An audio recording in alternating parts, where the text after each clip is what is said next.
And that's what they're trying to do.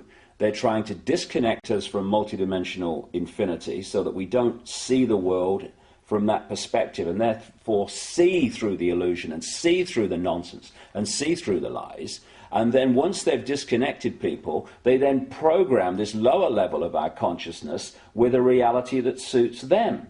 And this is why people who have had a different perspective on life, a different perspective on reality, who have held that connection to some extent out into the infinite, and have expressed that view, expressed that vision of reality and possibility here, they're the ones that are dubbed crazy, lunatics, and dangerous. Why? Not because they are, but because from the point of consciousness that they are perceiving this world, to people who are here, the vast majority, that is just crazy.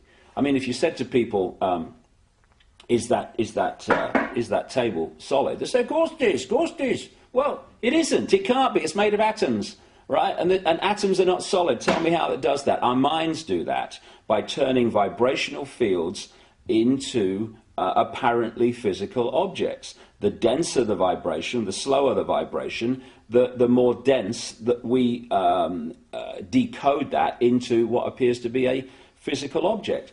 And so someone who's out there and can perceive that sees the world in a completely different way, and because it's different to the norm and the mass norm, which is programmed into people from cradle to grave, they're just isolated and called crazy. When in fact, they're the people we need to listen to. Yeah, and, I remember Stanley Messenger.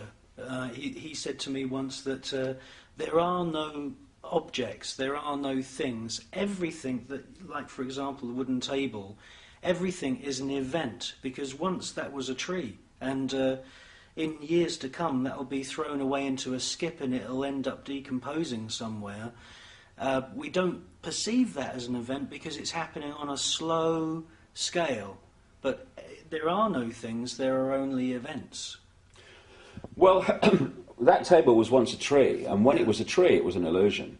Now it's a different kind of illusion, and when it's thrown on the scrap heap and goes back to energy as it decomposes, then it will still be an illusion. And this is for me, if you're talking about how we're controlled, how the few control the many, if you can suppress the information that people receive in terms of what is possible, you to the same rate suppress their perception of what is possible. Okay, now once you have accepted that what we're told is possible is how it is, then you're living in a box that big. So anyone that starts to talk about things that are beyond that perception of possibility, you immediately dismiss them as crazy. And I'll give you an example of what I'm talking about. A few centuries ago, when people said the Earth was a sphere, they were perceived as crazy and dangerous. And one of the reasons was that if you lived on the bottom of a ball, you would fall off, right? Now, once you introduce the law of gravity, what appears at first sight to be a nonsensical idea becomes perfectly logical. However, if you suppress at that time knowledge of the law of gravity, then people are going to dismiss the truth because they can't perceive that the truth can be possible. And when you're talking about entities that shapeshift, that appear and disappear, UFOs that appear and disappear, if you program the population to believe that this world is all there is, that this is a solid world of solid individual objects, then the idea of things appearing and disappearing or shape-shifting from one state to another, to that sense of perception is totally ludicrous.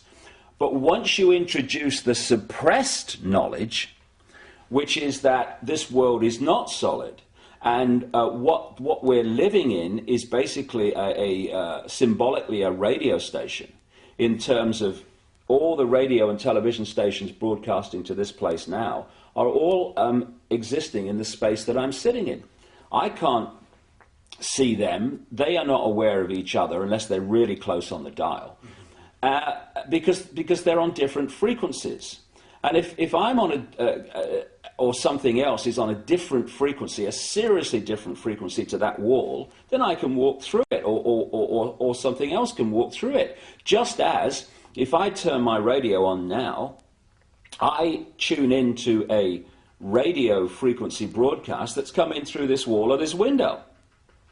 And so this reality that we think is so solid and all that there is actually like a radio station. And this physical body, this holographic illusion, locks us in, tunes us in like a radio to this radio station, to this reality.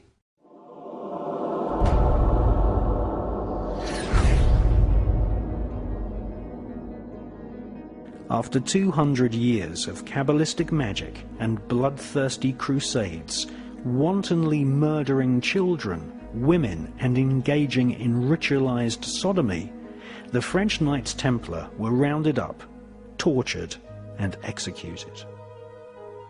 Many confessions told of the Knights Templar monks ritually sodomizing each other, invoking evil spirits, and implanting these spirits into animals such as cats. Various black magic artifacts were confiscated from castles owned by the Knights Templar, including silver caskets containing desiccated heads and skulls.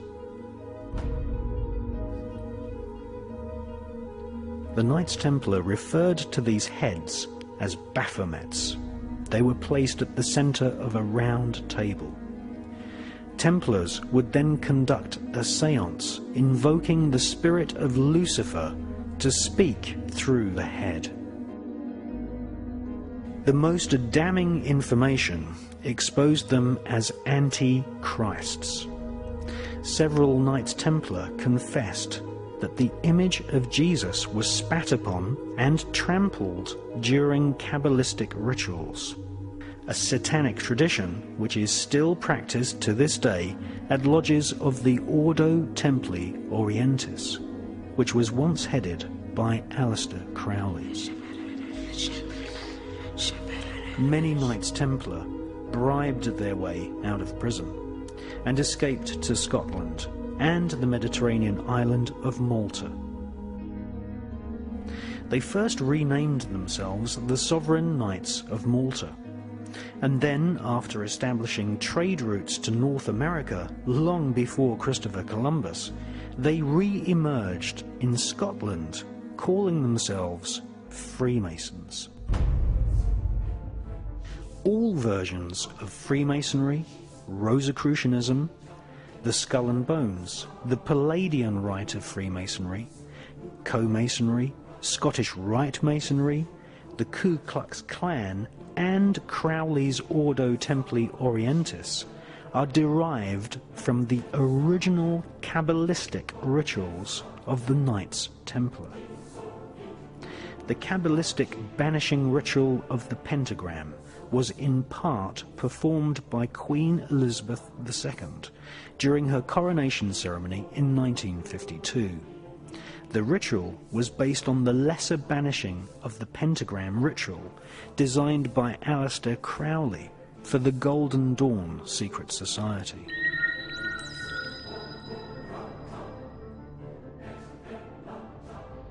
There comes now yet another ancient ceremony. The great officers of state and the bishops and the nobles who have borne the swords, the scepters and other regalia move to the steps of the throne which stands upon its dais.